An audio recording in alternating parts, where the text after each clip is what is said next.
Hey everyone, welcome to the Free Assange Vigil. My name is Steve Poikinen, and my co-host is Andrew Smith. We are very happy to be here tonight. We have two incredible guests, but real quick, there are 32 days until the beginning of the second round of Julian Assange's extradition hearing. 3,418 days since the beginning of his illegal and arbitrary detention. 370 days since he was trafficked from the Ecuadorian embassy and sold to Belmarsh prison for a $4.2 billion IMF loan. It is my sincere privilege to introduce two incredible gentlemen. Both have been on the Vigil before, and I'm just very pleased that they're here. Tim Canova and Ian Schlackman. How are you tonight, gentlemen? Hey, doing good. Very happy to be here. Thank you. I thought we might kick this off and do it sort of, round table and cabin style. And I would like to start with election integrity, because it's an issue that's near and dear to my heart, but also yours as well, Tim, and you, Ian. And it's something that kind of fell by the wayside during this travesty of a Democratic presidential primary. So Tim, if you'd like to start us off and let us tell the folks about your petition, and we can just go from there. Sure.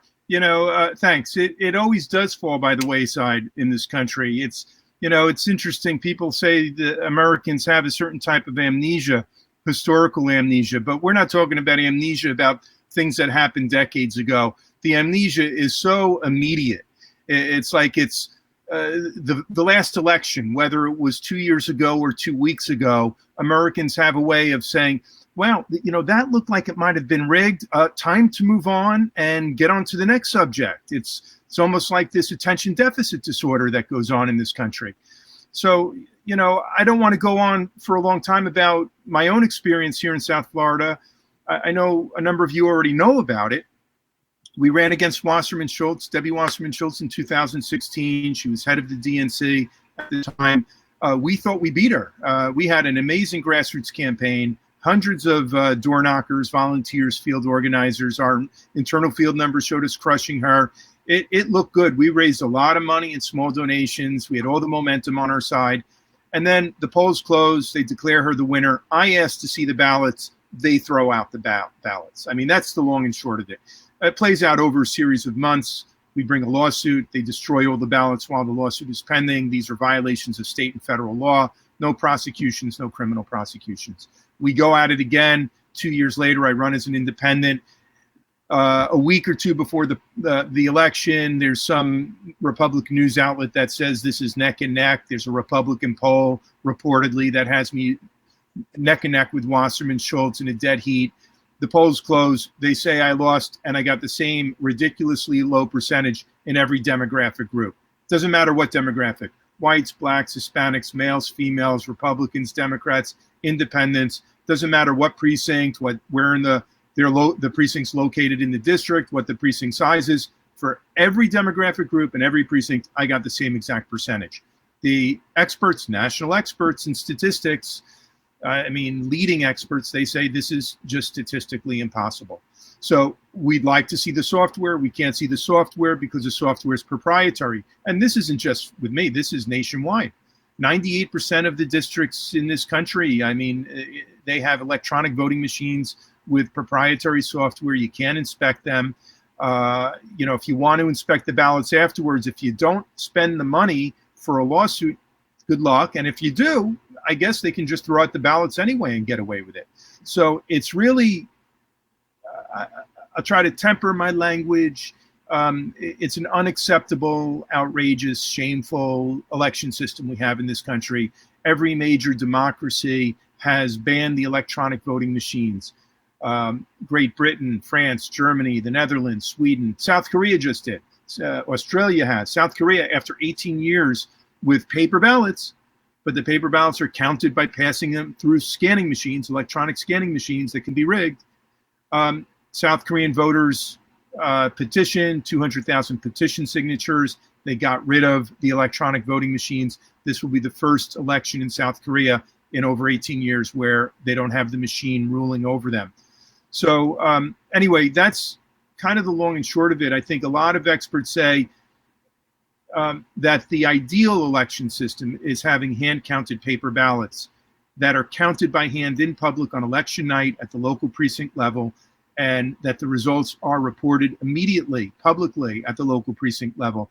If you have a system like that, there's less chance that there can be election rigging. So that's where we want to move to. I know there are a lot of election integrity activists that I have a lot of respect for, that they say, well, that's ideal. We're not going to get there. So what we have to do is inspect the digital scanned images after the election. Good luck on that. Hardly anyone has the resources, the time, the money to inspect hundreds of thousands of digital scanned images, and they're digital, which means those could even be altered by someone who has a supercomputer, like an intelligence agency maybe. And, you know, when you try to find out who's behind this election rigging, there are three companies that dominate the industry of electronic voting machines. ES&S, Election System and Software, Hart Intercivic, and Dominion Voting Systems. And there's very little information on all three of these companies. My favorite is ES&S because they've got control of the machines and the software all over Florida. And when you try to find out about ES&S, it turns out it's not a public corporation. It doesn't have to publish very much information about itself. It's owned by a private equity firm called the McCarthy Group that's based in Omaha, Nebraska, and had ties to Chuck Hagel, the Republican senator. So you just don't know, is there a dark market on these elections? Who's rigging them? How do you prove it? The only viable system is paper ballots counted by hand in public. So is Congress going to pass something like that? Tulsi Gabbard introduced a bill. The bill was just for paper ballot backups, not for actually counting the original votes on paper. So her bill is good, but it's not perfect, and it doesn't matter. The House hasn't passed it. The House and Senate can't get on the same page about election reform. I don't think they want to. I think the duopoly likes it the way it is. However, President Donald Trump, our flawed, fearless president, whatever you think of the guy, you know, I don't want to use bad adjectives. This is not to beat up on Donald Trump right now. The fact is, Donald Trump, in a press conference in 2018, endorsed paper ballots, and in several tweets ever since has talked about paper ballots. So we have a petition. It's at the White House website. I think most petitions are futile efforts in futility. This one, I'm hopeful, because if we get 100,000 signatures by the end of April, the White House, by its own rules, is obligated to at least respond to the petition. So we're basically asking Donald Trump to do what he's been tweeting about, to put up or shut up, to come out with an executive order, not for state elections. The federal government doesn't have jurisdiction over that, but for federal elections in November, under Donald Trump's emergency powers. We're in a national emergency. He's got both inherent and statutory powers, 135 or more statutes passed by Congress, giving the president all kinds of authority during a national emergency. Already, you've had for several years, the nation's election system has been declared a critical national infrastructure under all kinds of legislation, giving the Department of Homeland Security jurisdiction over those elections. Okay, Donald Trump, use that jurisdiction, use your emergency powers, and order paper ballots to be counted by hand in the November federal elections. That's what our petition is. Folks can find the petition a number of ways. They can go to our website at progressforall.org. It's available right there on the first page. They could go to, I think, my Twitter account. I think it's Tim_Canova. It's, I think, pinned to the very top of the Twitter account. We posted on Facebook. And if you fill out this petition, the White House then sends you an email. Open up your email, click on the link to confirm it, and you'll be signed on. So we're asking folks to please sign the petition and please spread the word through social media. Try to get as many friends as you can to sign this petition as soon as possible. I just put the link to that in one of the chats. Where's that echo coming from? Anyone? Okay. Could you turn off your background blur, Tim? It makes the video super laggy. Oh, sure. I'm sorry. No, No, that's you're fine. fine. This is a new software for everybody. Yeah. Um, Oh, go ahead, Andrew. I was just going to say, Ian, if you could, you've had a little bit of a different experience as far as election integrity issues go. Could you talk a little bit about what happened to you earlier this year? Lefty. Well, I certainly can. It's very funny that you bring this up. I think some of the things that Tim's talking about are super relevant, incredibly important. Some of the things that come to mind are the Democrats making people vote in the middle of a pandemic, which is absolutely insane.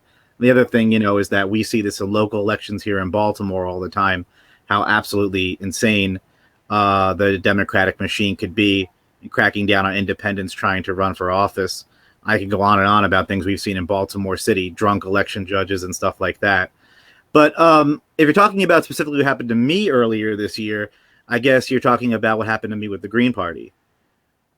Yeah, so essentially, I give, at the end of the 2016 election, Jill Stein did something that I think was a very good thing and went after the electric voting companies. Tim probably knows more about this than I do, in fact.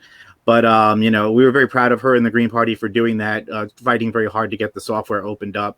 I think it was a good thing to do, even though switching to paper ballots certainly seems like a lot simpler and a much easier option.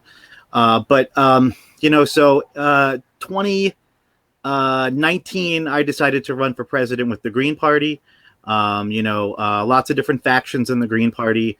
You basically now have a Howie Hawkins faction and a Dario Hunter faction. I can kind of go into that a little bit. It was a very good experience starting out. The other candidates, there were like 7 candidates running in total. Fantastic experience, a lot of camaraderie between the candidates. But pretty quickly, it was made apparent that Howie Hawkins has been selected to be the next Green Party nominee. It was clear as day. I mean, states were calling on him personally to give special speeches that no other candidates were being invited to give. And then the Green Party came out with a rubric where they basically wanted all candidates to get a certain amount of signatures and raise a certain amount of money. And it goes a little further than that. They actually wanted folks to commit to being, well, let me just take a step back. So basically, at the end of the election, when I decided to drop out of the Green Party election and leave the Green Party, I found out I kind of demanded an answer on something that I had a suspicion about, which is that the Howie Hawkins team for president actually wrote the rules for all the Green Party candidates running for president.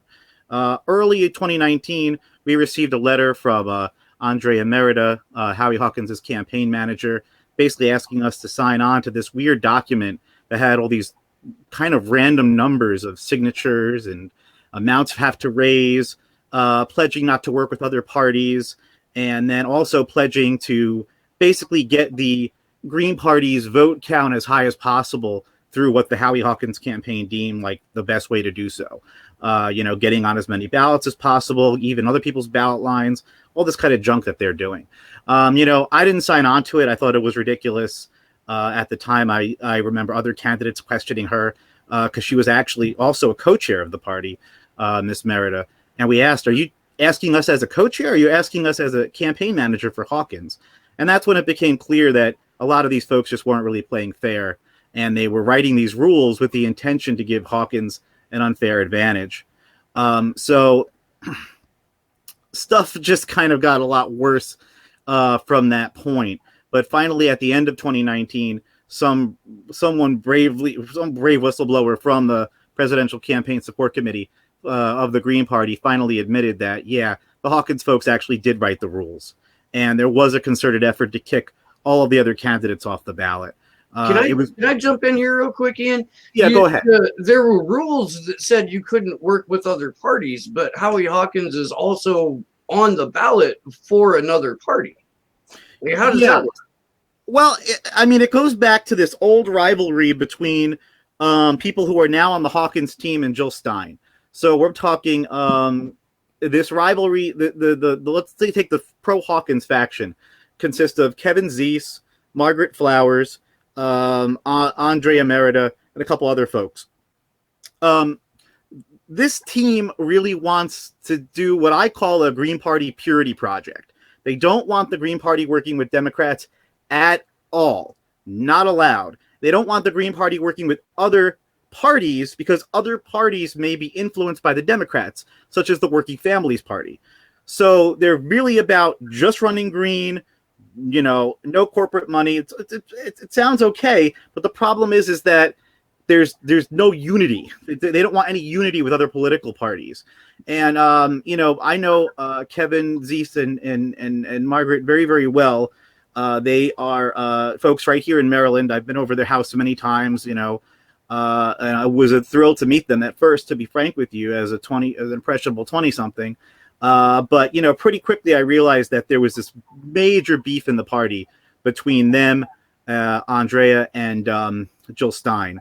And they just did not like Jill Stein. They did not like the way Jill Stein ran her campaign, completely opposed it. And they kind of wanted that. They wanted the presidential campaign for themselves. But the problem was that even though people may know outside the party Margaret Flowers as being a single payer advocate, inside the party, Kevin Zeese and Margaret Flowers don't have the best reputation. Andrea Merida's reputation in the Green Party is horrible. And basically it stems from the fact that they are listserv bullies. I mean, that's the best way to say it. If you oppose them over a listserv, they just jump on you. I mean, you can't get a word in edgewise. These folks just sit at home all day, massively producing a pretty atrocious arguments against you if you try to oppose them. So any working class person can't really function in the Green Party nationally because of this kind of faction. And it's something that Jill Jill honestly, quite frankly, opposed them as well. So they went and chose Howie Hawkins to be their candidate because Hawkins has a lot of positive respect in the party. He's one of the party founders back when the party was the Rainbow Coalition and all that. They didn't realize at the time, though, that Howie Hawkins actually was a member of another party, another national party, the Socialist Party USA, and that he intended to run for that party's ballot line as well. So hilariously, that camp wrote a rule saying that, before they picked Hawkins as the nominee, that you can't be a member of another party.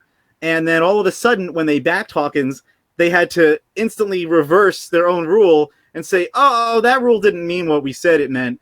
It doesn't mean that. Howie Hawkins can run with as many ballot lines as he wants. So they had to kind of instantly do a double take there. But of course, that rule would have applied to any of the other candidates and did. Frankly, I was kind of threatened if I stayed with the DSA, I would be, kicked out of the presidential campaign because of that. It was a complete double standard. And it just kind of goes to show you how that faction kind of functions. And then on top of that, you see just kind of weird stuff going on too, where then Hawkins went on to try to get the Peace and Freedom ballot line, which is pretty much the PSL's ballot line in California, even though the PSL, which is the Party for Socialism and Liberation, is very similar to a group that I belong to, the People's Power Assembly, or Socialist Unity Party, I should say. And we believe in being anti-imperialist. So I don't know why Hawkins, which is a soft imperialist, as Ben Norton calls him, I kind of call him a pro-imperialist, to be frank with you, would want to go after the ballot line for an anti-imperialist organization, such as the PSL's ballot line. But there he was spending money to try to get that ballot line as well.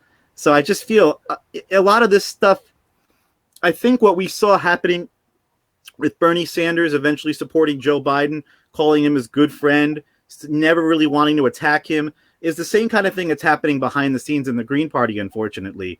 Jill Stein and Hawkins are friends. Even though essentially Hawkins has been on like Primo Nutmeg Show or Ron Placone's calling Jill Stein, essentially a Russian asset, or an unwilling Russian asset, we should say. Criticizing her for taking the trip to the Moscow dinner. Because their friendship, because of respectability politics, this isn't really going to be a problem for Hawkins. He's probably going to rise and get the nomination eventually. There's really only one candidate left at this point actually opposing him. So I mean, it's just fascinating. The DNCing of the Green Party is something that people really need to be aware of. It First of all, we don't have free and fair elections, but if you're going to try and work within a party apparatus, the fractioning and the infighting, it makes it so much harder, at least for the Greens, to get that magical 5% number. Howie Hawkins has said some really troubling things about free speech in general, and Julian Assange, and dead name Chelsea Manning, like multiple times. Yeah.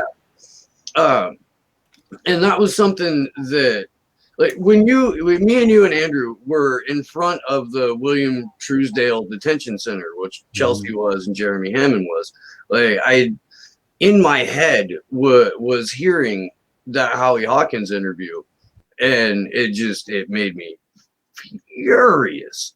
And so to watch him be coronated is certainly troubling. Tim, do you have any thoughts about this? I haven't kept up too closely on Green Party politics. I've known Kevin Zeese and Margaret Flowers for some years just as issue activists. I think going way back on trade issues, it's hard for me to remember, but it's been a lot of years ago since I first met them. I've had a number of great conversations with Jill Stein over the last few years and was very impressed with her. She has taken the time to learn, to understand the issues that we've been talking about rigged elections, and to stand up and try to do something about it. It takes a lot of courage for someone in her position to do that.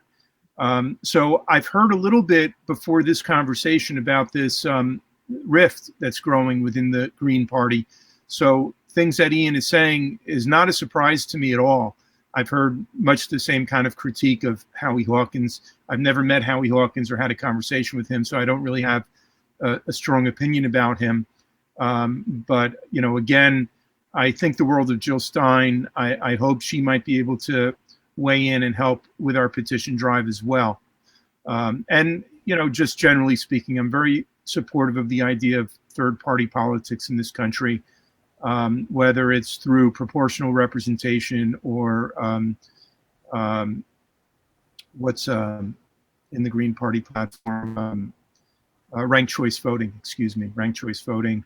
The system is very much rigged for this corrupt duopoly.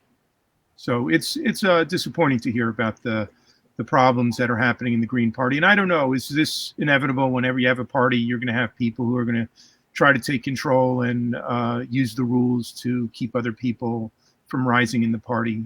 I don't know. Well, if I could, do you guys mind? I guess I'll just go ahead. Yeah, go right ahead. Yeah, I just want to say that I said this. I just did another interview the other day, and I this is a very strange position for me to be in. I'm an enormous Jill Stein fan still. I was a volunteer for her. I worked on her campaign a little bit. I've given her advice. We used to talk regularly. But I've just been incredibly disappointed at the level of respectability politics going on here. I don't feel like that's gonna lead us down a path of creating a true electoral third party when we're not even following our own rules when it comes to the things that we care about, like the things that Tim said, proportional representation, other electoral reforms. It's just very, very disappointing. And I'll say this, and this is a very awkward thing for me to say because I'm a revolutionary socialist, and I don't, I get along with a lot of these folks, but I can't vouch for them. But the Libertarian Party is actually now kind of taken the flame of democracy and is one of the last places left that I think you're going to find a larger third party. I've also done interviews with the Transhumanist Party, which had a completely different perspective on how to do a national race. And I give them a ton of credit because we had about 7 people in the Green Party running, and that was all, just 7. And if you look at the ballot, if you go to your local election, whenever it's time for you to vote, and you look at the Democratic ballot line, you're going to see way more than the folks that they tell you about on the evening news. Because at the end of the day, even the Democratic Party doesn't take away your right to be on the ballot. in the primary. Some states, like Florida, do have a signature requirement. Some states, like Pennsylvania, have a signature requirement. Maryland doesn't if you have a ballot line. So, I mean, it just depends on the state. But the Green Party has opposed signatures and raising a certain amount of money to get on the ballot. So we just find it very strange to be in this position. But getting back to it, I think another party that I always highlight as a contrast is the Transhumanist Party. Formerly just this one party person with Zoltan Istvan. Now they ran 9 candidates, more than the Green Party. They had scheduled primaries throughout. Then they did, you must register to be a transhumanist member by X date. Okay, everyone by registered on X date got one ballot and was able to vote. And then they picked their candidate and the primary was over. That's a good system. It's literally creating a popular vote system very quickly and clearly within your own party. That's a thing that I would like to see replicated. And I still can't understand or get a clear answer why we can't do that within the Green Party. Instead, we're emulating the failed politics of the DNC. Instead, we're saying, well, all the other parties out there, like the Democrats, which we hate, are doing state-by-state level voting access, which is the law in the country. I mean, that's the way the Democrats have done it. That's the way they've written the law. They've written the law where each single state has the ability to do complete ballot access on their own and can make up their own rules to whatever they want, basically.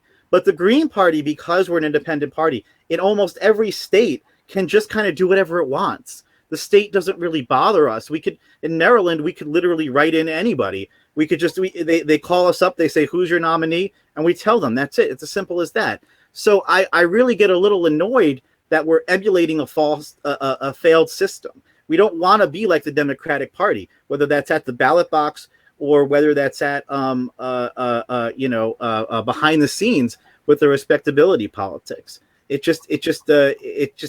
need to show a better example. And I hold up that Transhumanist Party as a better example. And can I jump in for a moment? What Ian's describing, a party that doesn't follow its own rules, of course, it's reminiscent of what the DNC has argued in court in the DNC class action fraud lawsuit that the Beck law firm of Jared and Elizabeth Beck has brought against the DNC. And in federal court, the lawyers for the DNC argued that they don't even have to follow their own charter, their own rules on how to nominate someone, that they can choose their own nominee in violation of their rules and I think the lawyer said, in a smoke-filled back room. Yeah, that was Bruce Spiva. Yeah, we were fortunate enough to have the Becks on a couple of weeks ago. And shortly after that, they came on my show, Slow News Day, and we had a fascinating conversation.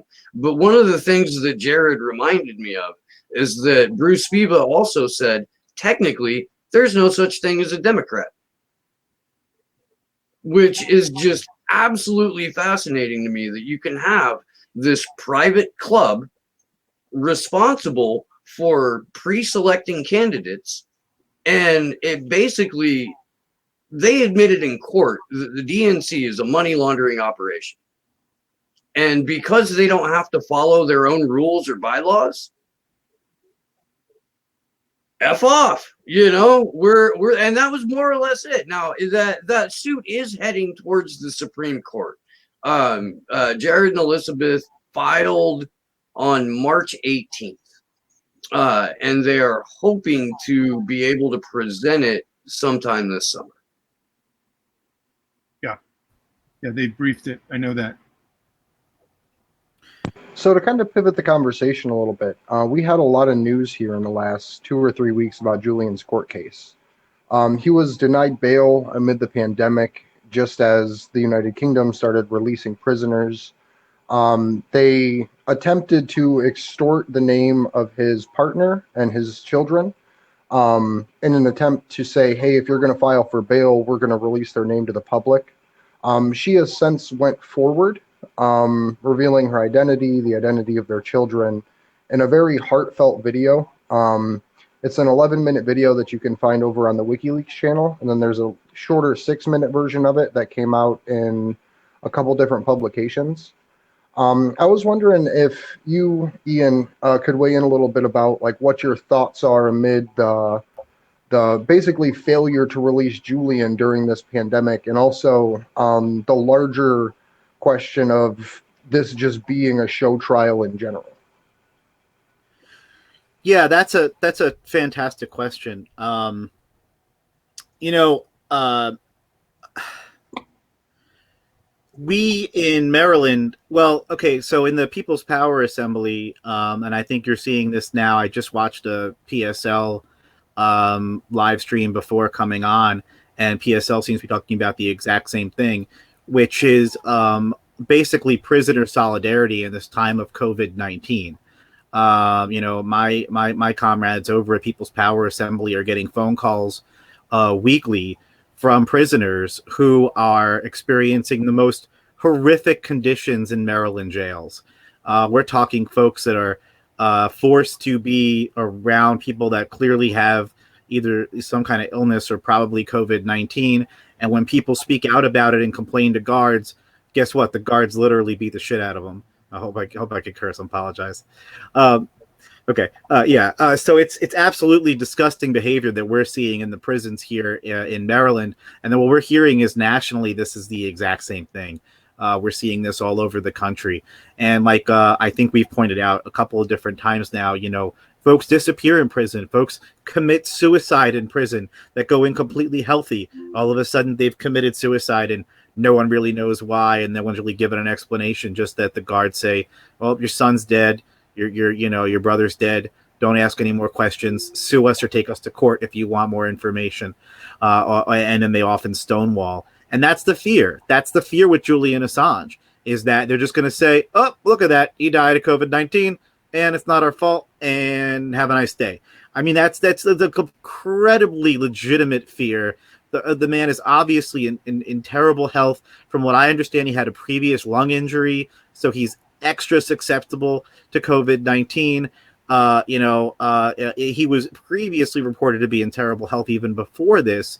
It's just, completely ridiculous that we're seeing him still in there.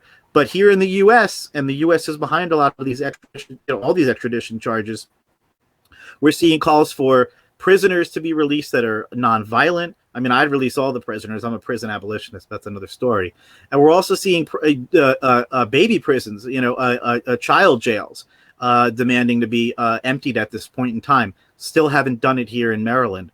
And from what I understand, New York either. So, this has to be a demand that we keep up, because we can't just let everyone in prison die. And that certainly includes Julian Assange. The U.S. state would love nothing more than to see that happen. I can guarantee you that's what they're thinking. Well, the thing that kills me about it is that the UK's reasoning behind not releasing Julian is, well, we can't let him out because we haven't convicted him of anything. Like, that's it. That's their statement, because he's in there on remand as a political prisoner. He already served his ridiculous and nonsensical and illegal sentence for skipping bail. That was done in, I believe, September of last year, and is just now in this Guantanamo Bay of the United Kingdom, 23 hours a day on lockdown. When they bring him out for a half an hour of exercise, he's with everybody else that they let out at one time. There's no social distancing practices or anything like that. They're in a little courtyard where they walk around for a half an hour in circles or whatever, do some jumping jacks, and then you're back in solitary. You're back by yourself. You're back in your cell.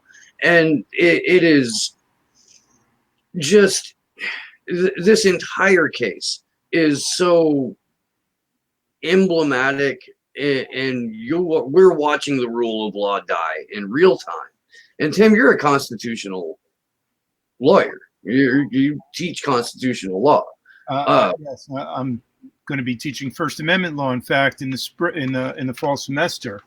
And it certainly seems to me that the First Amendment is on its deathbed right now.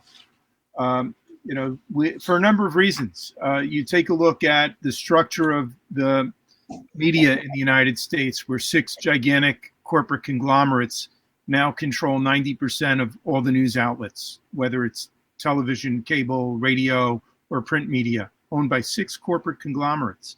And they have their own agenda, and there's so much censorship. And then you got social media, where there's plenty of censorship. If you're not on board with the establishment narrative on anything, whether it's 5G or the pandemic or anything, you're smeared, called a conspiracy theorist, you're shadow banned. There's all kinds of devices.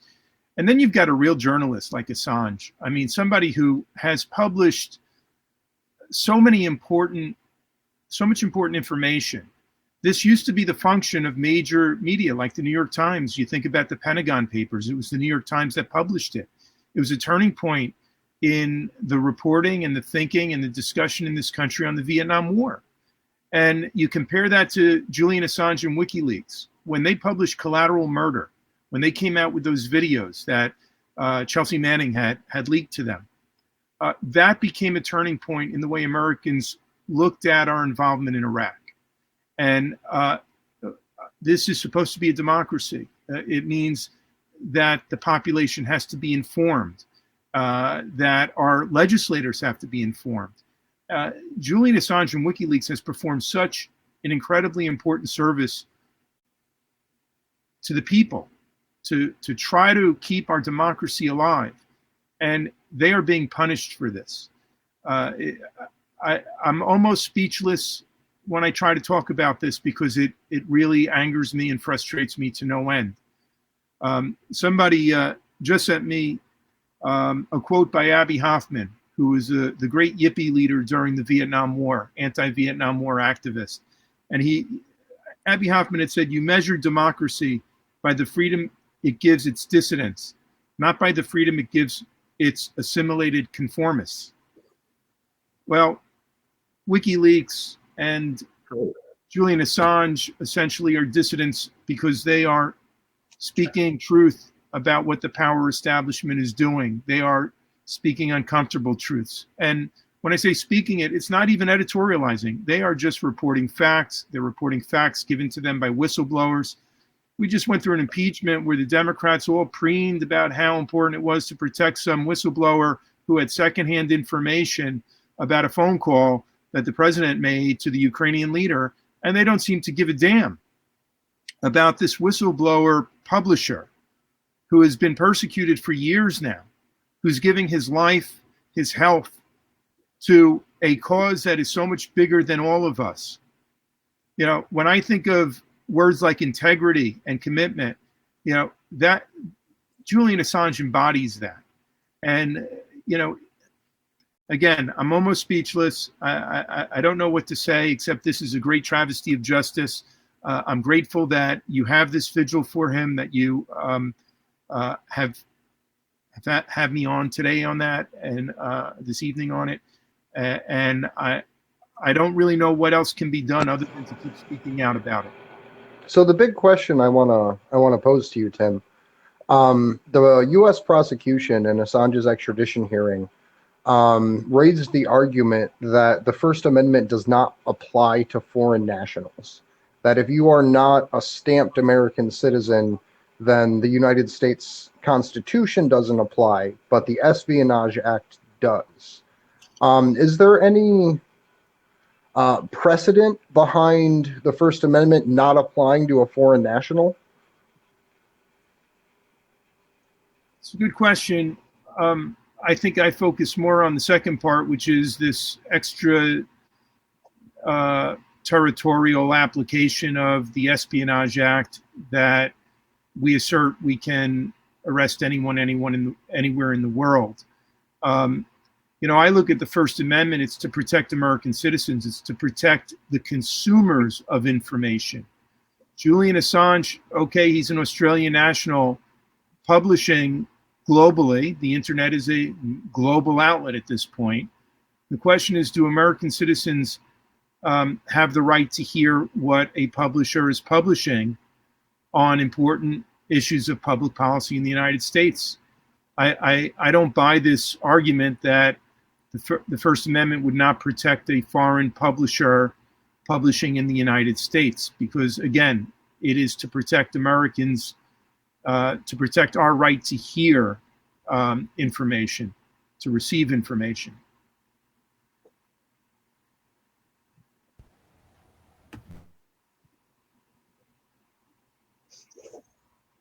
Oh, I'm not muted. Okay, cool. I thought I was muted there. Man, I had something, and I even wrote it down, and now I can't find it. Andrew, will you bail me out here for a sec while I go? Well, if I could, Yeah. I think that one of the interesting things about this, and I'm going to be real direct here. I think Tim kind of mentioned it, but I think it's very important to understand is that if we, I mean, by what we're doing with Julian Assange, we're setting a incredibly dangerous worldwide precedent that if you don't agree with what a journalist is saying who's not a citizen of your country anywhere in the world, you as a large, mighty superpower can just swoop them up and detain them indefinitely. And if you look at the process that they're not even using the traditional court route. They're using the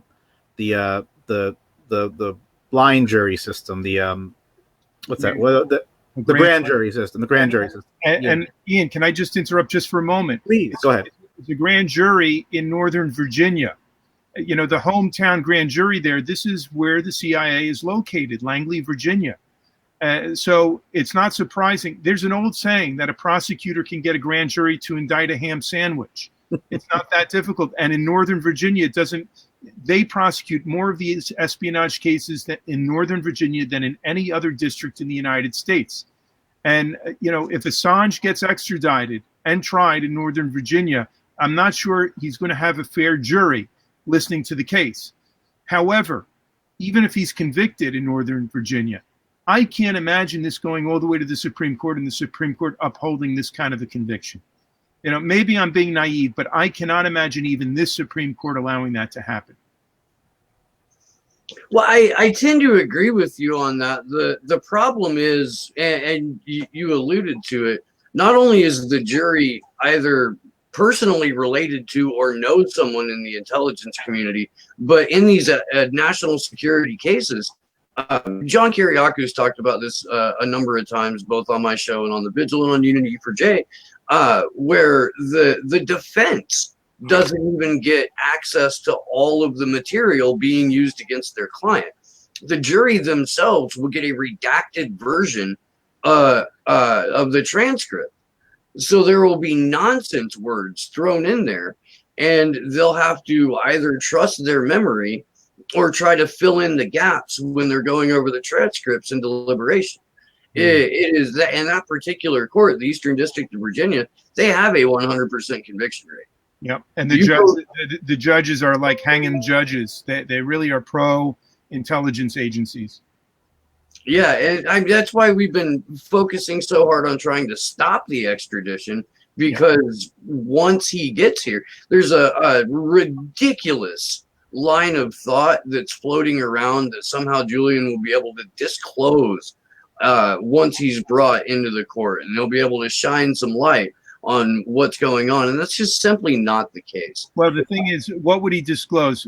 There are people who are hoping he'll disclose that the Russians were not behind hacking the DNC in 2016, that it was an internal leak by a young DNC staffer who was murdered.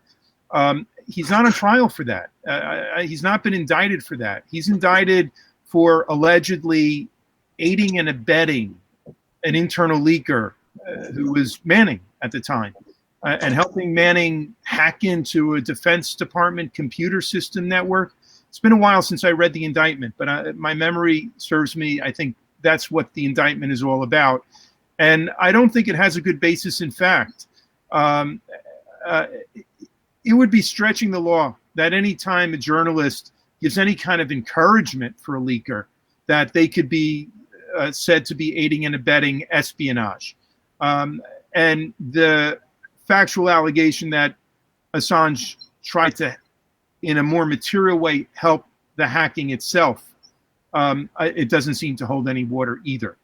So I hear what you're saying. Yes, there are a lot of people who are almost hoping for the extradition in that it'll be vindication on the DNC hacking. I'm not so sure that will be relevant in any way to a trial of Julian Assange, and I'm very much against this extradition. So we have about 7 or so minutes before we wrap up and move to news.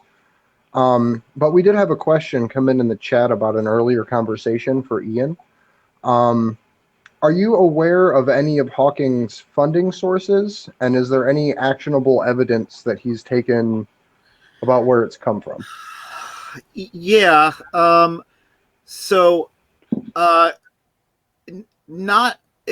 Probably not in the way that the audience member wants, but there was something very strange that came up in the Salem, Massachusetts Green Party debate that happened last year.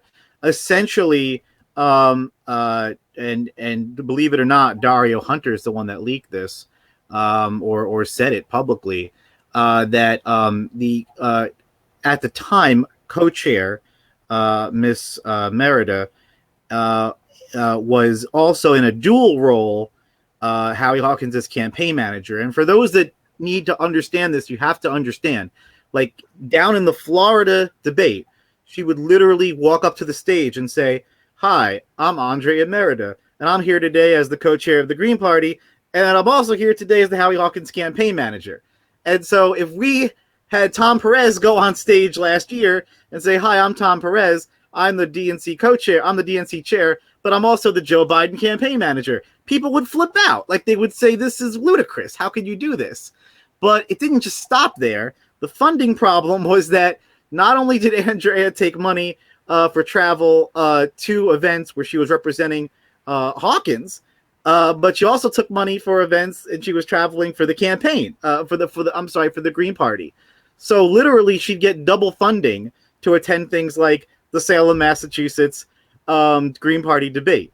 And I mean, it was just wild to hear that. You know, we were literally paying anyone that donates to the Green Party was funding basically a Hawkins campaign chair, and now a Hawkins campaign manager. It was completely ridiculous. And I just got some insight from a leaker, I guess you could say, in the Green Party, who just exposed an internal document now saying that even though there are a couple other candidates besides just Dario Hunter and Howie Hawkins that are official candidates that are allowed to qualify and be on the ballot, which doesn't even really mean anything because some states still kick them off. Literally, North Carolina, they put one person on the ballot, and that was Howie Hawkins. Even kicked off Dario Hunter. It wasn't really they gave a ridiculous excuse about not having enough signatures or something like that. It was a complete bogus lie. Every other state has at least Dario Hunter on the ballot. But don't worry, they did use ranked choice voting. So you could rank Howie Hawkins and then no preference. So, I mean, there was just lunacy and absurd stuff out there happening behind the scenes that people should be made aware of. Basically the new letter that came out to all the candidates was, even though you officially qualify, we're going to spend party resources given your appeal and your polling numbers, and there are no polling numbers. There's no polling in the Green Party. It doesn't exist. There's delegate count. There's no polling. So no one really knows how popular these candidates are until the election until the primary happens. And then finally, internal resources will be given out based on that. And of course, if you besmirch the Green Party, you will be given less resources. And that has been a particular pet peeve of mine, because folks that say by exposing this or talking about this, you're hurting the Green Party. No, I mean, I'm particularly angry at the Hawkins team, and I'm angry at Green Party insiders who are just doing what the Hawkins team wants uncritically. That's who I'm mad about. I'm not mad at the party. I wish the party would reform itself and be what it claims to be. So I'll leave it there. So Tim, one final question for you coming from the chat. questions. Is there any action against the U.S. government that civilians can make for the infringement upon civil liberties, specifically in regards to Julian's case? Like, would we be able to file some type of class action lawsuit or something like that against the government for basically weaponizing law against him? I'm afraid, well, why hasn't there been such an action? I'm afraid there are some legal hurdles. It might not sound like it's fair, but I think a federal court would decline to exercise its jurisdiction in such a lawsuit. They have ample legal tools to decline jurisdiction. They call these prudential screening devices. They would say that a plaintiff does not have standing, cannot show that he or she was either directly harmed by the prosecution of Assange or that the court can give any kind of ample redress. So my guess is it would be a standing barrier. So it's a procedural barrier to asserting such a claim. I have to give more thought to that. I mean, I guess the argument would be there'd be a federal civil rights claim of some sort. But I haven't heard of that kind of a claim in response to a criminal prosecution.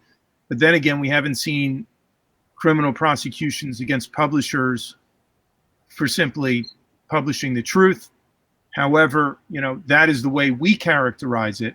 The way the state characterizes it, or the federal government characterizes it, is that the prosecution isn't for publishing, it's for aiding and abetting a violation of the Espionage Act. So I'm not optimistic that citizens could bring any kind of a lawsuit. It would be expensive to bring a lawsuit. It always is. And I'm not optimistic it would get you anywhere. We're at a tough time right now, aren't we? Where the idea of protesting in the streets about anything, whether it's Assange or anything, is suddenly chilled by the fear of, the quarantining from the pandemic. It is amazing the way the pandemic put a swift end to the protests in Hong Kong and elsewhere. So I'm not sure what avenues are really left, but I'm not optimistic that a lawsuit could work. I'm open to hearing theories, and anyone can email me at tim@timcanova.com. I'm glad to speak to anyone about it, to educate myself and brainstorm with anyone. Well, we've reached the end of our panel hour. I want to thank both of you gentlemen so much for coming on with this. I had a blast. I don't know about you guys. I had fun. If you could both give us some final thoughts and just reiterate where everyone can find you, that would be fantastic. And just thanks again. And Ian, why don't you kick this off? Sure. Yeah, the time kind of flew by there. Actually, Tim, I had some constitutional law questions for you. Maybe another time. That'd be a fun topic to go over. Get in touch with me. I'd love to speak with you. Yeah, especially during this pandemic and everything. A lot of constitutional questions.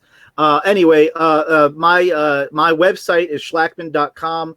I do a twice a week podcast. If you want to check it out right there, schlackman.com. SCHLAKMAN.com. And the only thing I'm really promoting right now is that my mentor and good friend and someone who's been with the Assange folks for a while now, Reverend Annie Chambers, is trying to raise funds to feed the homeless and the poor in inner city Baltimore, where she lives. If you check out her website, anniechambers.org, anniechambers.org. And if you could give anything, we'd really appreciate it. That money goes right to the work that me and my comrades are doing every day, and her literally handing food out to the poor because the government's just not doing it. So thanks so much for having me on. Appreciate it. And I'd like to also express my thanks. I think this is not the first time I've been on with you, Ian, on an interview. It's great to hear what you have to say and to be on with you again. And I'm grateful for the Vigil, for everything that you do to keep Julian's case alive and in everybody's thoughts. Folks can find me on Twitter, on Facebook, email me directly, as I said, at tim@timcanova.com.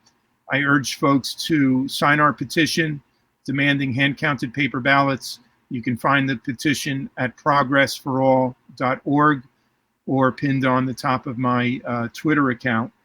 You know, I saw an interesting meme just the other day, and it was for Lolita.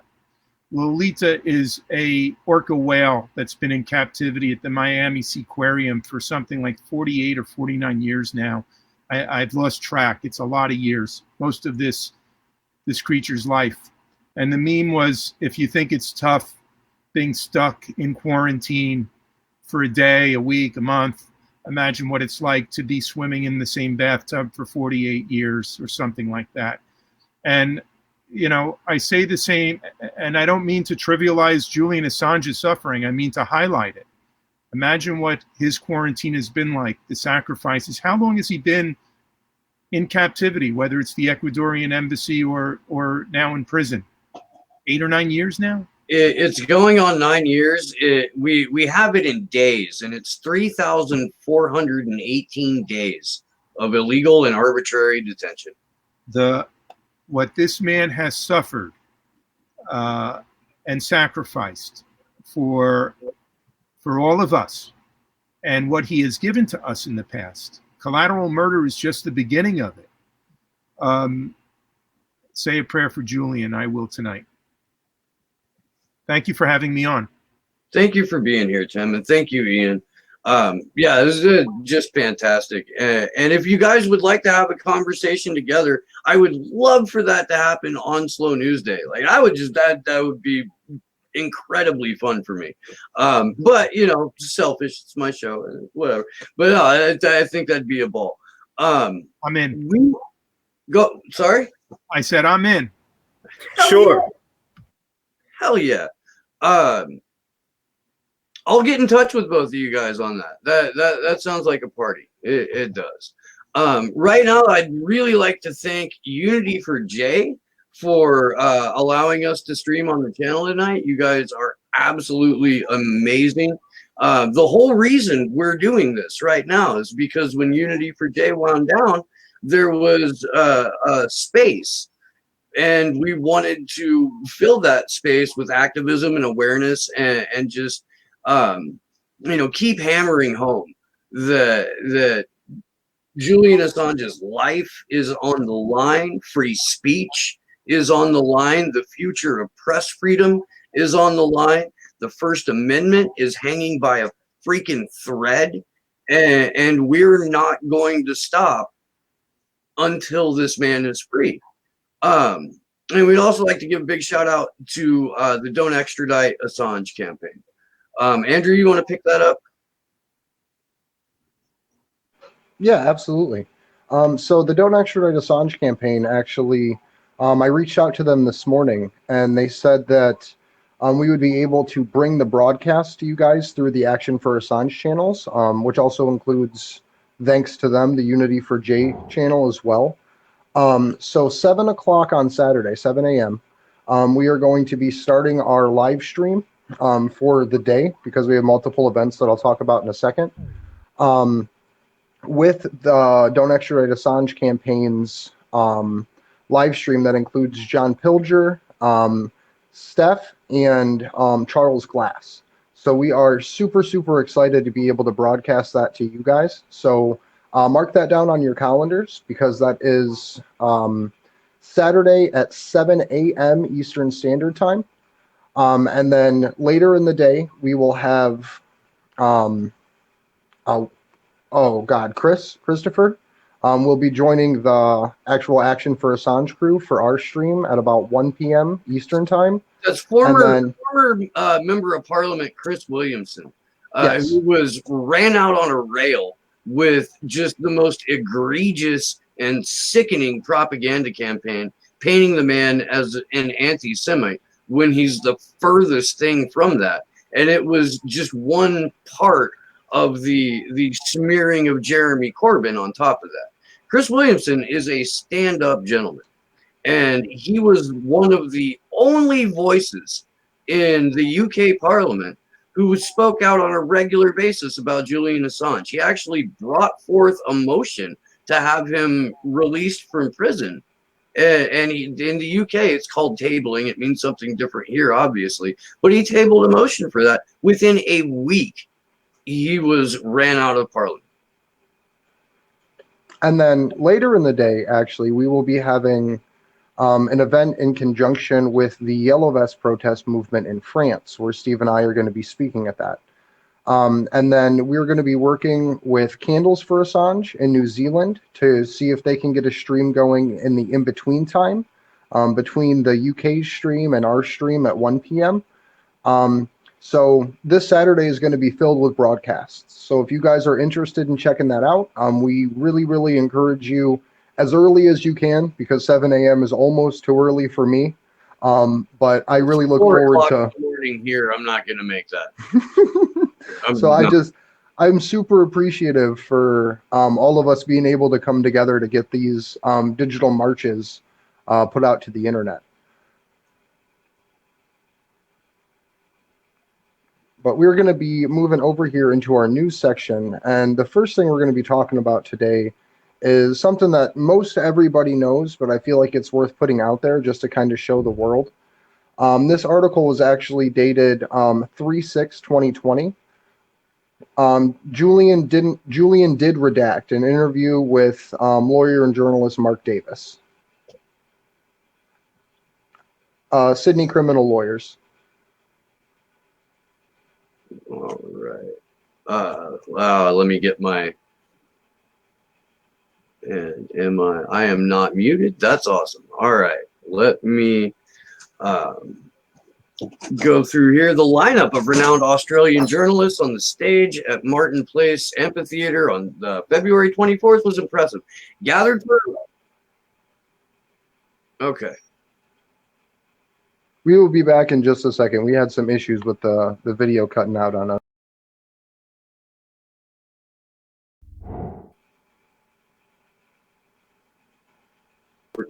We're good? All right. Weird. Okay.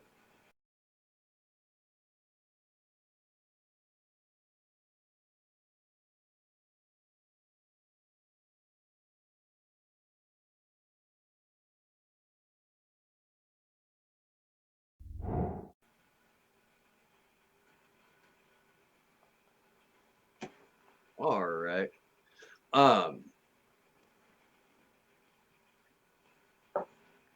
You want to take it from the top with this one, Steve? Yeah, sure. Okay. The lineup of renowned Australian journalists on stage at Martin Place Amphitheater on February 24th was impressive. Gathered for a rally, they included John Pilger, Mary Kostakidis, Quentin Dempster, Wendy Bacon, Andrew Fowler, and Mark Davis.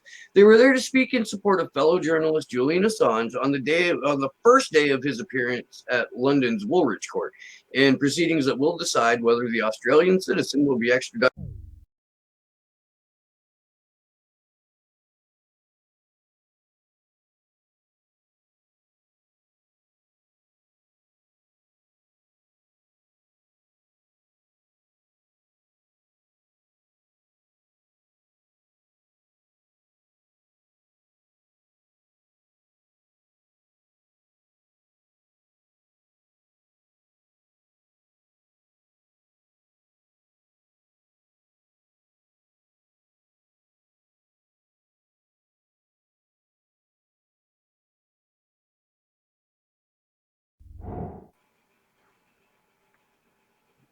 I blame Kevin, but we can keep going with the news at the very least. All right, let me jump back into that then. Not only is the Trump administration fixing to lock Assange up for the rest of his life, but it has recently revealed that it plans to do so under special administrative measures, which means he'll be completely shut off from the outside world. As each of the rally speakers addressed the crowd, there was a common sentiment expressed, and this was that there's a grave injustice being perpetrated upon an Australian journalist of stature, and there should be much greater public outcry so as to wake the government into action. Mark Davis described the publishing of over 700,000 classified U.S. documents leaked to WikiLeaks by Chelsea Manning as a great act, and he ought to know, as he was present at the bunker in London in 20.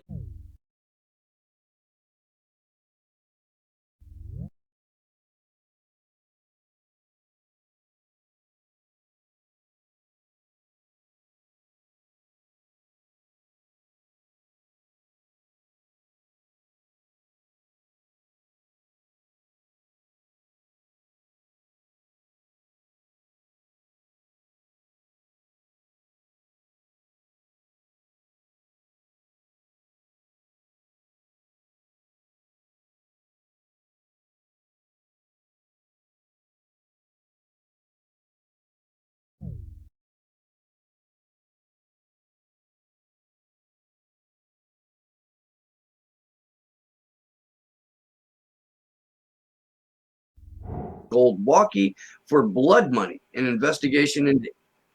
We're back. We were gone. For how much of that? So here's the nuts and bolts of this. Mark Davis debunked the myth that Julian didn't redact any of the names that were detailed in the leaked files prior to the release of the Afghan war logs, which is the slur that Davis asserts is underpinning much of the reason why Assange now finds himself in such a dangerous position. I don't know if I'm assuming that people familiar with the Vigil now caught the presentation Sydney Politics in the Pub that aired on Consortium News. Mark Davies gave about a 20-minute presentation, and it was just absolutely incredible. If you haven't seen that, please, at some point during your week, go to Consortium News and watch that clip. The amount of detail, as well as the visual presentation that accompanies it, is just it's really touching, and it underscores the point that Julian Assange went way above and beyond in trying to make sure that no harm would come to anyone by the release of these documents. Andrew? Yeah, and it's something that it's actually come out that when he was in the situation that I can't remember which publisher it was, put the key to the WikiLeaks emails to unlock them into his book. Julian spent 24 hours before that release, as soon as he had found out, going through and redacting information himself to make sure that nothing that he thought was sensitive or should be left out, such as like specific people's names and things like that, didn't get put into those. So Julian has a better track record than most media institutions as far as redacting names, but still allowing for actual content and context to come through. Where even when you see redactions that get released in federal government papers and things like that, they'll literally black out an entire page because it's sensitive to the national interest, which is an Orwellian term that essentially says it's going to make corporations lose money and hurt people's feelings if this comes out. So Julian, throughout all of this process, throughout everything he has done in WikiLeaks, has made sure that he's taken steps to protect people.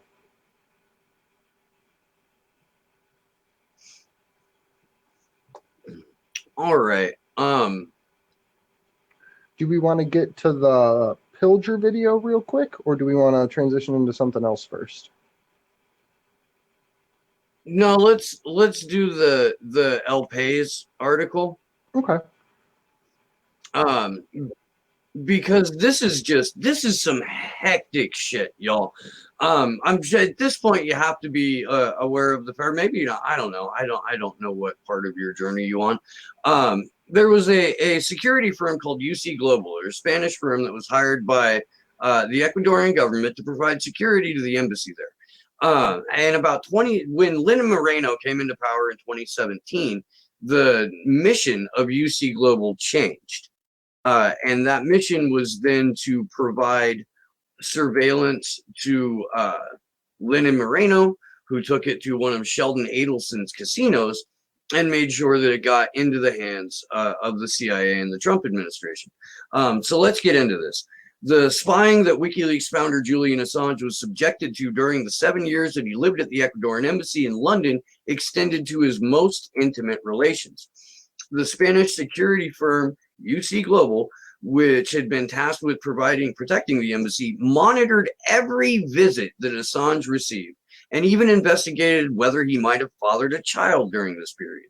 A few days ago, 37-year-old lawyer named Stella Moritz, who's a member of Assange's legal team, told the Daily Mail on Sunday that Assange is the father of her 2 children, aged 1 and 2. Morris said they were conceived while the WikiLeaks founder was staying at the embassy to avoid extradition to the United States on charges of leaking thousands of classified intelligence documents. David Morales, son of a former military officer who owns the security firm UC Global, is under investigation by Spain's High Court for spying on Assange's meetings with his lawyers and allegedly handing information to the CIA. This is, we know at this point that that's not an allegation. He did, in fact, make sure that this information got to the CIA. And the meetings with his lawyers were taking place at times in the women's bathroom. So UC Global had audio and video in the women's bathroom of that embassy, and they filmed 24 hours a day.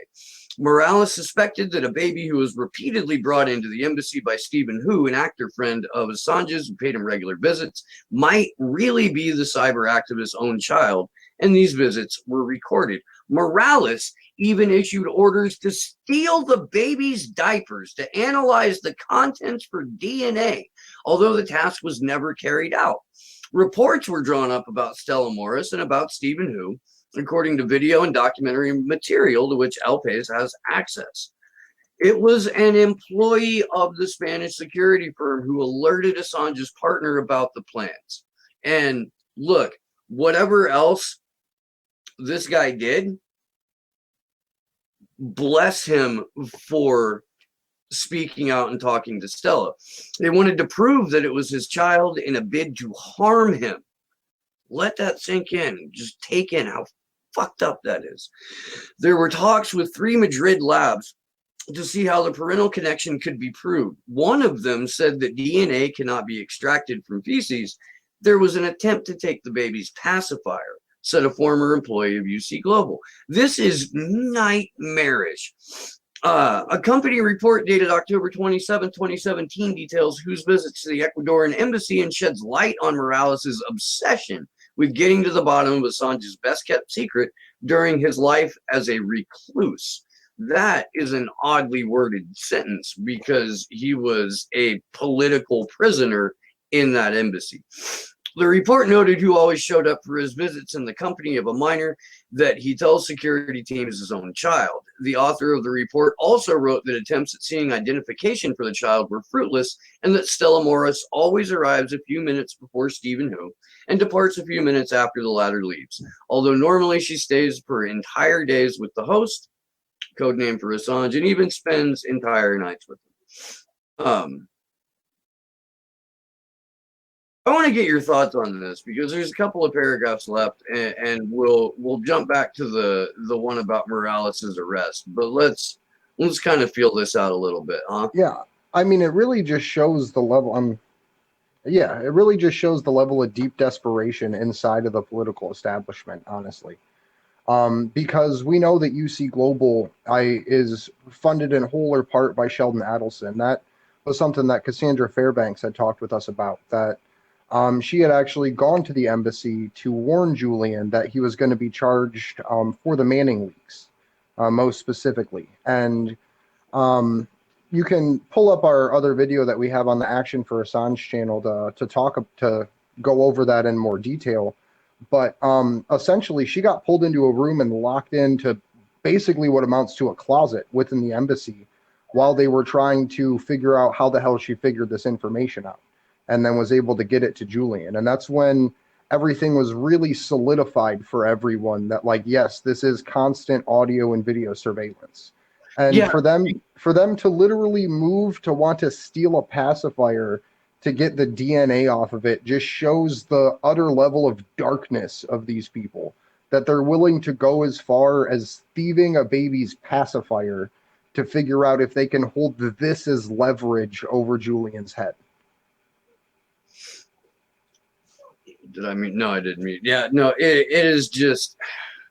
I mean, darkness is about the right way to put it. Like, there's some just borderline demonic behavior going on there, and when we talked to Cassandra Fairbanks, we found out that within 48 hours of her visiting Julian in the embassy to tell him this, Cassandra was getting messages and texts by oh God, now I'm not going to remember his name. Who is that schmuck's name? I can't remember the name either. It was the assistant to. It was the assistant to the U.S. ambassador to Germany, because the U.S. ambassador to Germany was the person who principally spearheaded the indictments against Julian. Yeah. I'm going to have to revisit that interview. And that is a killer, like 25 minutes with Cassandra that we were fortunate enough to run into her because we crashed Alex Jones's Freedom Summit while we were in D.C., which in and of itself is just a series of incredible events. Let's go back to the article to wrap it. Morales was arrested in October and released while the courts investigate him for alleged violations of privacy and attorney-client privilege, besides misappropriation, bribery, and money laundering. And he gets to walk around. The criminal investigation was launched a few weeks after El País revealed video, audio, and documentary material showing that the Spanish company had spied on Assange's meetings with his lawyers and aides. And that's how we know that there was audio and video in the women's bathroom. El País has done incredible work on this, and they deserve a fair amount of credit, because I don't know if we would know this without it. I honestly don't. So if you can, go to El País. I'll link the article in my chat at least, and they've got hyperlinks to the rest of their reporting on this issue. What do you want to roll Pilger's video? Yeah, we can, but real quick, I want to give a couple other people a shout out that deserves some fundraising. As a lot of people know, there is a lockdown on free association right now. For better or worse, I personally think it's for worse, because it's literally stripping liberty from people at the expense of expanding the surveillance state. But there's a lot of independent content creators right now, and a lot of people fighting back against the darkness, so to speak, that need your support. The three big ones and the three biggest friends of the show, Susie Dawson, Elizabeth Mueller, and Jason Burmis. All of them are amazing content creators. Susie is actively in a fight to try to secure asylum up in Russia because she got forced out of New Zealand because of the Five Eyes Intelligence Alliance and harassment against her. Elizabeth Mueller has been being attacked in her workplace. She's had issues with them messing with bank accounts and just so many other things. And Jason Burmis recently had his entire YouTube channel demonetized. I think it's to the point that he can no longer even accept super chats on the platform, but I'm not entirely positive. So if you guys could, please donate to them. There is Protect Susie, Jason Burmis, and Elizabeth Mueller that really could use support in a time like this. And we're still working on. Cool. The link should be in the show notes for everyone. If not, I'll drop them into chat as well. But yeah, there's a ton of people right now that need support, that are intimately connected with the struggle for free speech and a free press. So if you could give them a hand, if at all possible, that would be amazing. And if there's anyone else that you know about that you feel like we should be mentioning, please send us that, and we will give them a shout out here as well, because it's not something that we're exclusively trying to promote these three people, but we're just trying to highlight the other struggles that are out there for people that are trying to proliferate factual information. Yes, sir. Julian Assange, The case of Julian Assange is a test case. It's a test case in so many ways. Now, journalism is on trial. Of course, all this was pertaining to the releases of 2010 and 2011, releases who were exposing war crimes and wrongdoing and exposing corruption in the US in relation to the rest of the world. There is no doubt in my mind that now is the time for revenge. It is not a question of getting any justice. It is raw power being used in a deadly manner. It is like a drone attack by legal means. It is the same element that was used in the assassination of Soleimani in Iraq. It is the same element that we are now seeing more and more when it comes to the United States and its foreign policy. It has lost its legitimacy. It is now simply attacking with brute force on all fronts. And it's scary, and it should be scary to everybody, and it should be recognized by everybody. Now, who can we rely on? Because Julian Assange is a political prisoner, for certain. There is no doubt about it in anybody's mind who actually just looks at the elements of the case. But who can really rely on for support? What about the left? What is left of the left? If we look across the ocean to the United States, we see that Joe Biden is probably going to be the one that the Democratic Party is going to put forth the next fall to try to topple Donald Trump. Joe Biden is the person who in 2010 called Julian Assange a high-tech terrorist, among many others.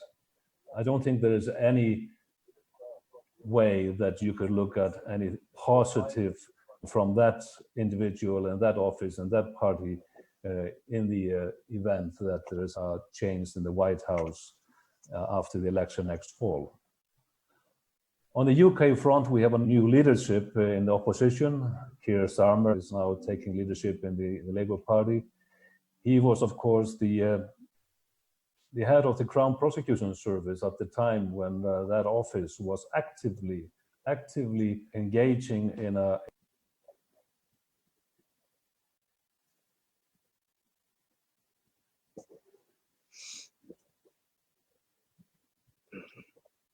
Okay. So WikiLeaks editor Kristen Brownson making some incredibly salient points, and we talk a lot on the show about how this case represents a fundamental loss of liberty, and at the moment we are all experiencing the loss of liberty that Julian Assange has experienced for 8.5 years. We don't have free assembly.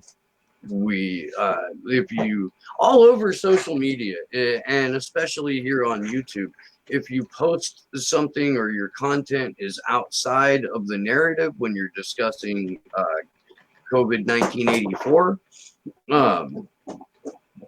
they'll do you like they did Jason Burmis or Ryan, Last American Vagabond. He got demonetized or completely demonetized as well. My own show is ridiculously suppressed, which is why I'm really stoked that I will now be a part of the Rockfen. So I'm definitely looking forward to that. I think, yeah, go ahead. yeah, no, the comparison for the prosecution of Julian being the equivalent of a extrajudicial drone strike, I think, is really spot on, if not going far enough. And it's something that it's brutally true. As you examine his case and you look into the way that he's been treated, they're literally completely ignoring all of the rules of engagement, or in this case, the rule of law for how judicial process works, simply to show that they have the power to do it. And in Julian's case, one of the biggest things that I remember from that first week of the extradition hearing was, I believe it was Monday or Tuesday, when the court actually ordered Christian out of the courtroom and then let him back in and then threatened to order him out of the courtroom again simply to show that they have the power to do that and that there is nothing that can be done to stop them from abusing the law in the way that they are. So I think his statements are as true can be in regards to what's happening to Julian right now. Because as they're essentially taking out the bulwark to free speech, which is WikiLeaks, but they still continue to publish and they still continue to do great work. Just in the time that we've been doing these vigils, we've seen the fish rot come out, as well as the OPCW leaks, multiples of them. And to the people that aren't really aware, and I'm sure most of us that are viewing this are, but the leaks from the OPCW, it's showing the truth about a previous event, but it's also trying to get ahead of the next false flag, because Syria has had staged gas attacks followed by American retaliatory strikes in the same month every year for multiple years in a row, just as a way to show that the United States has the ability to violate international law and spin propaganda to their side. So I would like to commend WikiLeaks for those OPCW reports, because even as people talk about it, they, not that it's intentional or unintentional, but they forget to mention, oh, and these OPCW reports came from WikiLeaks and came from Christian being the editor of WikiLeaks at that time. So I think that that's really important to point out, is they're still fighting back in the ways and means and capacity that they have. And the fact that they're trying to get ahead of the next false flag, where no one else really in media is trying to lead the charge in anything like that, maybe short of Jimmy Dore, because he was one of the first people to be willing to publicly call bullshit on these strikes, speaks a lot to the fact that we have the ability to push and fight back against this. Yeah, Jimmy Dore was great on that. Caitlin Johnstone was way out in front. Me, you know, it smelled funny to me. It did not pass the smell test. I was screaming Kind of about like the backpack. Add a new channel, and you know, I just don't have the platform that Jimmy Dore does.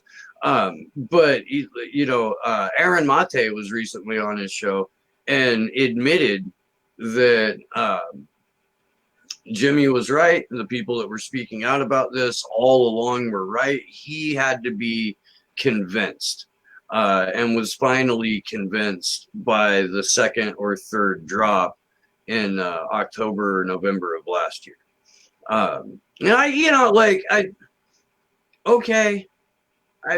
I get it. I do, you know, but after the first leak in the summer of last year, that should have been enough to not only convince Aaron Mate, but every other careerist journalist that's out there.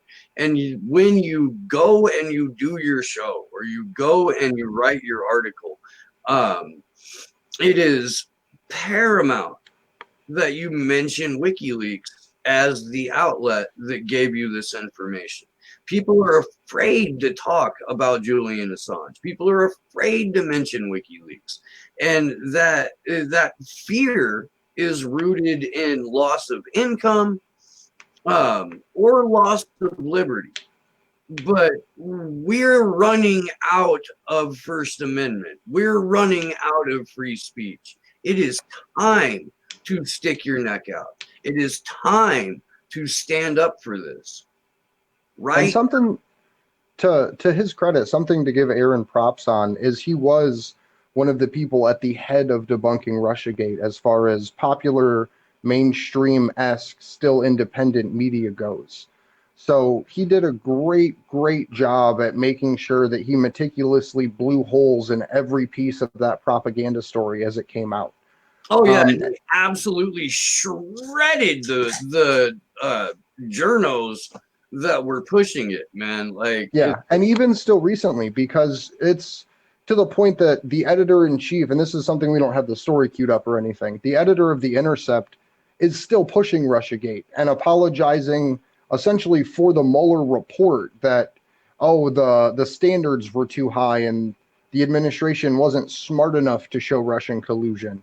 Instead of saying, hey, we got it wrong, this whole thing's bullshit, Julian Assange needs to go free, and putting out a defense in regards to him. And that's one of the leaders at The Intercept.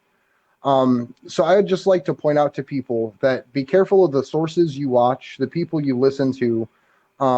And as Julian puts it so eloquently, there are no heroes, there are just heroic actions. Which, to give a transition into this next part and give a little interlude here, don't be afraid to be a one-person protest. Since the beginning of our vigils, we've advocated for the idea of decentralized activism, that each person should do what they can with the time, money, and resources that they have to promote whatever cause it is that they're fighting for. I'm assuming the people viewing this evening are fighting for Julian Assange. If you're in the UK, you get to leave your house legally once per day. Use that time and space to walk and put up posters as you go down. So the next time a family leaves their house for that one time a day, they can see those that say free Julian, jail war criminals, Julian Assange is a POW, and so forth. Another great way of single person protesting that we've seen is vehicles. People literally just get in their car, throw some banners on it, drive slowly through a neighborhood honking to raise attention. If you're someone that has a speaker in your car that you can hook up to a microphone, or can get a literal speaker to put in your trunk that you can hook up to a microphone, use that to drive through a neighborhood and tell the truth about what's going on with the prosecution of Julian Assange, because people will come out and hear it. If you're someone that has a couple friends that also support Julian, and before this you were taking action, don't be afraid to do a car protest, where you get out and you drive around a specific area. Local media stations are wonderful to try to raise awareness about this. If we could, though, I'd like to jump over to the Twitter post that we have. I think it's one of our only ones from Twitter with the John Pilger video. It's about 2 minutes long, and it really gives a good perspective on what's happening to Julian right now. The one that's titled Pilger video, it's the Twitter post by the DEA campaign. Yeah, sorry, there's two tweets by the DEA campaign in our show doc for tonight. Sorry. In Belmarsh prison. When I first saw Julian in Belmarsh prison almost a year ago, I was shocked by how much older he looked. He had lost between 10 and 15 kilos. His arms were like sticks. He whispered to me, "I think I'm going out of my mind." "No, you're not," I said. "Look how you frighten them, how powerful you are." Julian's intellect, his resilience, his courage, his warmth, and his wicked sense of humor are, I believe, protecting him. I hope they are. Breaking him is clearly the goal. The cruelty of the extradition judge, the endless strip searching and handcuffing, and now there's the cruelty of being refused bail in a prison that's almost certainly infested with coronavirus. Never forget, Julian has committed no crime, nor has he been prosecuted for any crime. He has served a vindictive sentence for a breach of bail. There is no reason to keep him locked up. The indictment in America is made up of concocted charges under an act of Congress hurriedly passed in 1917 as a device to silence anti-war dissenters known as conscientious objectors. In other words, Julian is a political prisoner. There is no other description. His crime is to have offended and embarrassed great power as an agent of people and truth. That's a definition of real journalism, not the fake version we are subjected to day after day. When I last said goodbye to Julian in the visiting room at Belmarsh Prison and began the long journey through a maze of iron doors, I look back, as I always do. Julian sat alone, his fists clenched and held high.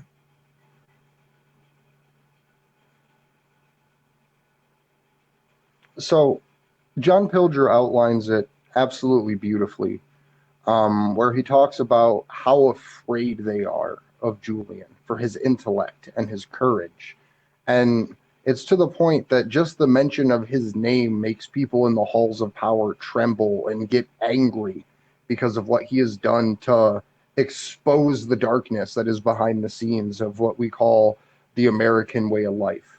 And one of the biggest statements from Julian and WikiLeaks, the WikiLeaks shop actually just held a t-shirt contest getting people to design more, is the fact that courage is contagious. And I would like to add to that that courage is far more contagious than the coronavirus. So don't be afraid to be that one person that stands up, because right now is more pivotal than ever to be that one voice.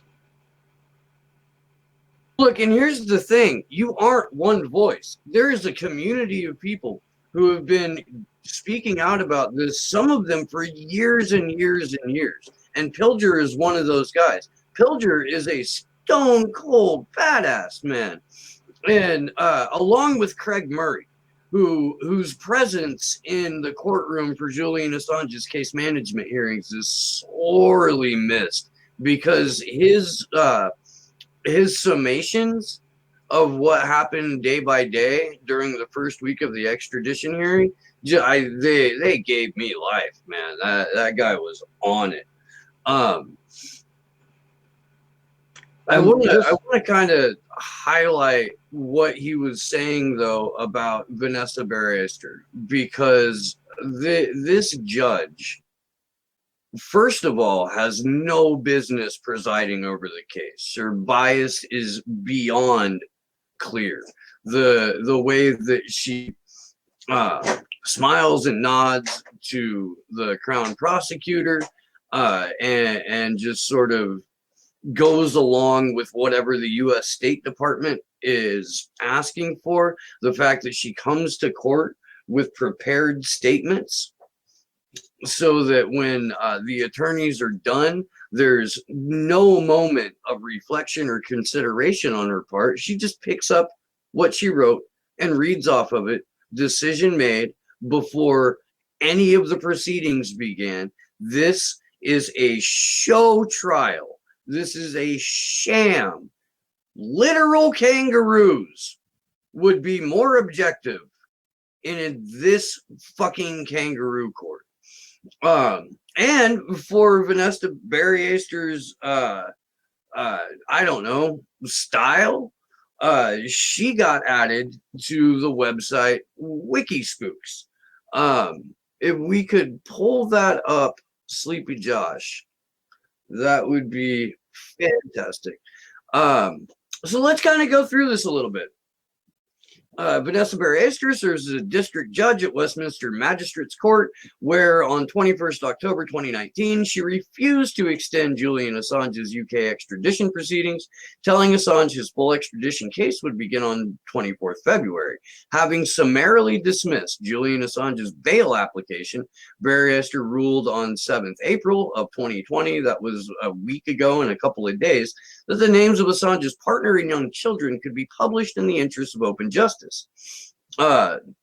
Juan Passarelli tweeted, "The fluidity in which Judge Vanessa Barrister delivered her ruling concerning the identity of Assange's partner and children is almost as if she had already given it thought and written her ruling yesterday in her North London mansion with a glass of white wine." Just saying. On 28th October, John Pilger described the disturbing scene inside a London courtroom the previous week when the WikiLeaks publisher Julian Assange appeared at the start of the landmark extradition case that will define the future of free journalism. The worst moment was one of a number of worse moments. I have sat in many courtrooms and seen judges abuse their position. This judge, Vanessa Barrister, actually she isn't a judge at all, she's a magistrate, shocked all of us who were there. Her face was a progression of sneers and imperious indifference. She addressed Julian with an arrogance that reminded me of a magistrate presiding over apartheid South Africa's race classification board. When Julian struggled to speak, he couldn't get words out, even stumbling over his name and date of birth. When he spoke, truth. And when his barrister spoke, barrister contrived boredom. When the prosecuting barrister spoke, she was attentive. She had nothing to do. It was demonstrably preordained. In the table in front of us were a handful of American officials whose directions to the prosecutor were carried out by his junior back and forth. This young woman went delivering instructions that there is no rule of law. There is no legal system. This is a clear case of is the definition of a show trial. I'm going to skip down a little bit and just kind of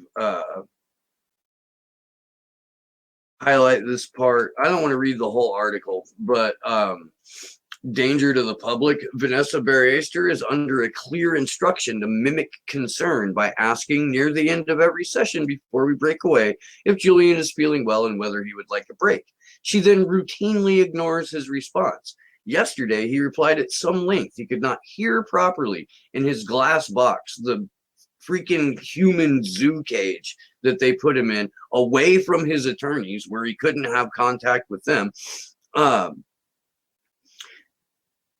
At some point yesterday, they had started preventing him passing notes to his counsel, which I learned was the background to the aggressive prevention of his shaking Balthasar Garzon's hand goodbye. This is, if you want to know what a travesty of justice is, you don't have to look any fucking further than what's happening to Julian Assange. Yeah, I mean, it's straight up, the decision has already been made. She reads everything from pre-prepared statements, even when it is an oral only, not pre-submitted argument, such as the bail hearing, where she'll literally listen, not really pay attention. The prosecution will talk and she'll be their best friend like it outlined. And then she'll pull out her nice little piece of paper and read what it is that she wrote or someone else wrote for her to read off. We had judges in Julian's case that literally walked to the back of the room, met with a group of U.S. attorneys and prosecutors, walked up to the front of the room and gave the decision that they were supposed to make. And right now the UK's fighting to get out of Brexit to reclaim its sovereignty. But what the hell is it doing to reclaim its sovereignty from the American empire? It's a Five Eyes country. Mm-hmm. There's a global intelligence apparatus that runs governments. Governments don't run intelligence agencies. It's not the way this works. And the Five Eyes nations, the United States, Canada, the UK, New Zealand, and Australia, act in concert, in absolute lockstep. And there's really no forethought. It's a foregone conclusion. Which is why it's so goddamn necessary to have bodies in the street. It's so necessary to raise hell across social media. And look, if you're feeling like you're the only person, if you're feeling like you are lost in the wilderness, Action4Assange has a Discord server. We can put a link to that in the chat. We want to add your voices to our voices because we need to get loud. Absolutely. And that really sums it up best. And the hope is by having the Discord server and by doing these vigils, that we can encourage more activism. Even if you're attending another protest, like throughout the country now, if you've been watching the Ron Paul Liberty Report or the Corbett Report or a lot of other free-thinking media channels, they're talking about anti-lockdown protests that are going on across the country. If you have a chance to go to one of them, because it is a defense of the First Amendment, free association and freedom of religion are tied to the same legal doctrine as the freedom of the press. If you have the chance to go to those and you decide to take a sign with you, on the front, write about what you're protesting for. On the back, write "Free Julian Assange," or wear an Assange shirt. And when you're there, talk to the people, because there are protests still happening. So I'd like to point everybody to the Ron Paul Liberty Report to check out his coverage of the actual protests against the lockdowns that are happening right now. But I think we have one article left to go over, and this is something that WikiLeaks has been putting out on Twitter quite a bit. And it's titled "Agencies Can Launch Retaliatory Investigations into Whistleblowers, Court Rules."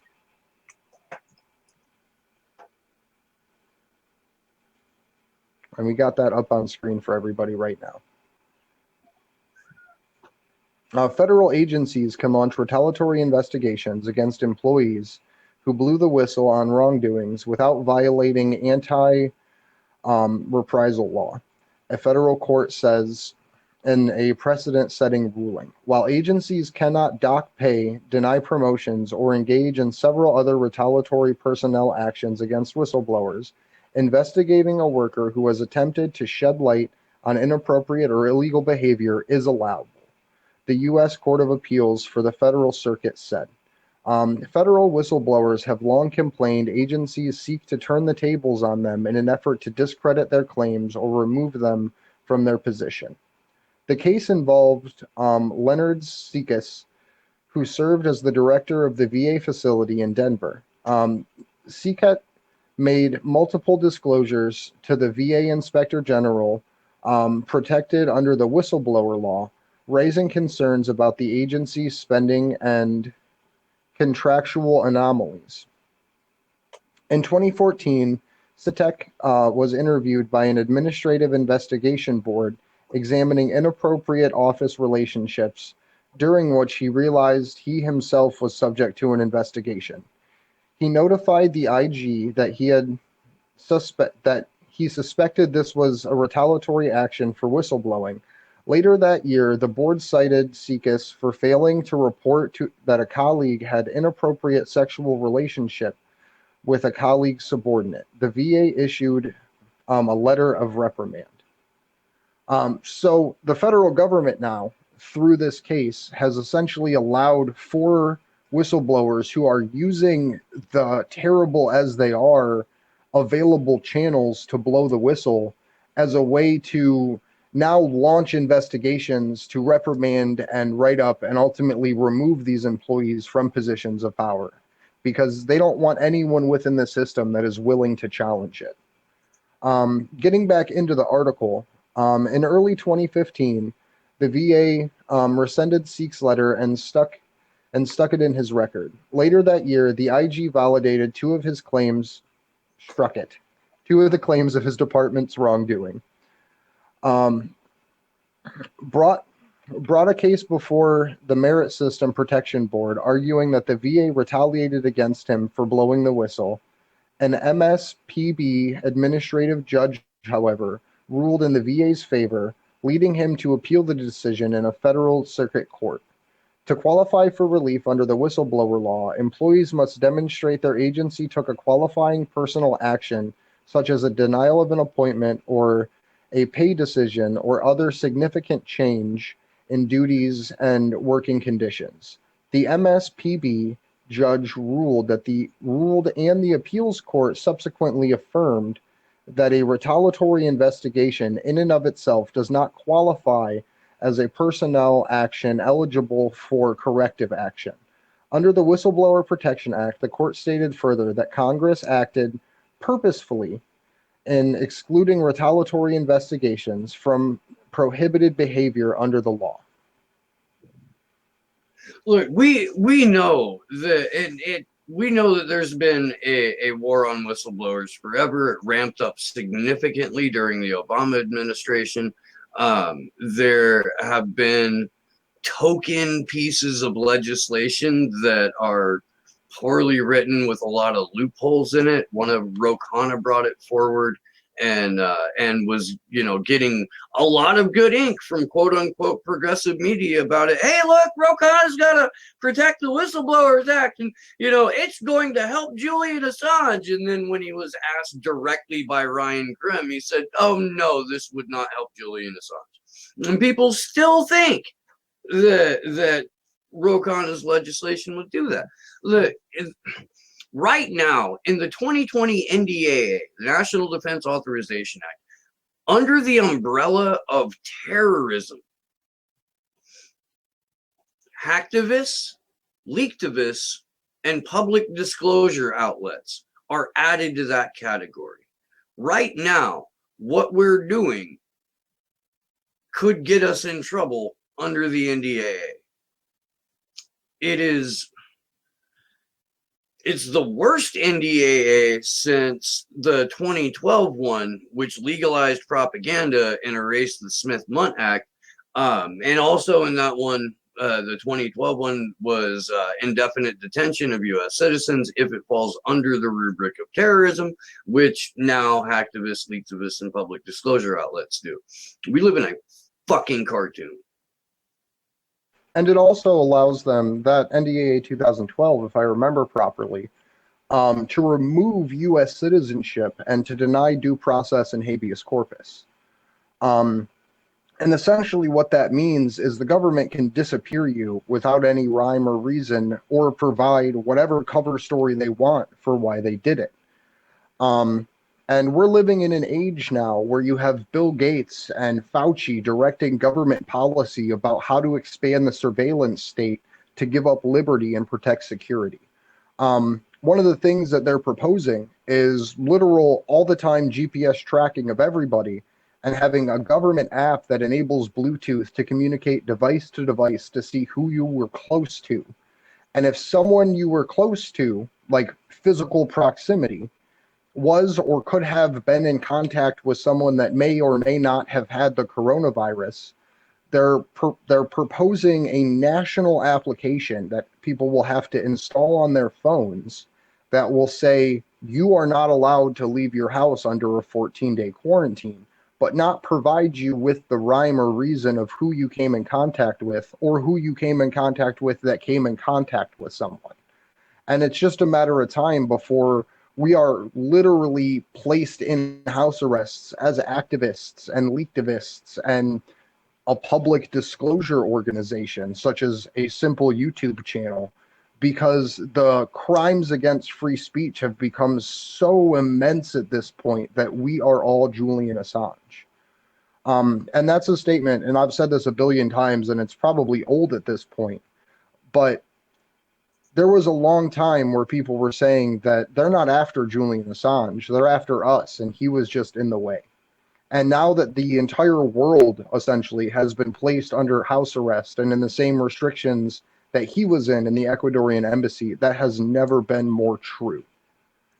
And as one last final plug here, please use encrypted applications. There's a ton of them out there. Signal, Telegram, Wire, Riot are great for messaging, and a lot of them also support video chats. You can use the Tor browser or other encrypted browsers to help protect your anonymity online.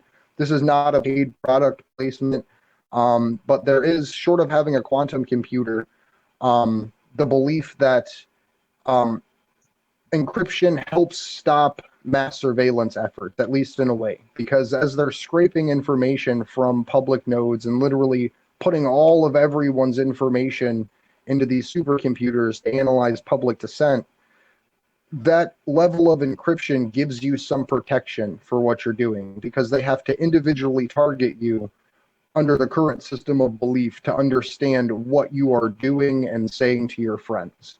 So if you can get your friends to download an encrypted app to literally just bullshit and share memes, that takes a human effort to break that. And if we can get enough people using encryption and off of things like Facebook Messenger and standard SMS, we create a space in the platonic realm of the internet that requires more and more and more power and human effort to actually break into.